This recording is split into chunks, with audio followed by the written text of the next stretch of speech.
প্রিয় বন্ধুগণ, আপনারা জানেন এই ফ্যাসিবাদ গভর্নমেন্টকে যারা এতদিন লালিত পালিত করেছেন, যে ভারত, সেই ভারত এই আওয়ামী লীগ শেখ হাসিনাকেও ঠাঁই দিচ্ছে না।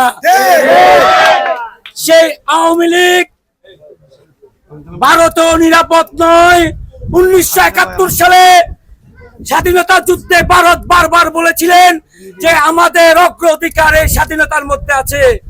আমরা বলতে চাই, বর্তমানে বাংলাদেশের স্বাধীন বাংলাদেশে ভারত সহ কোন কান্ট্রির ভূমিকা নাই।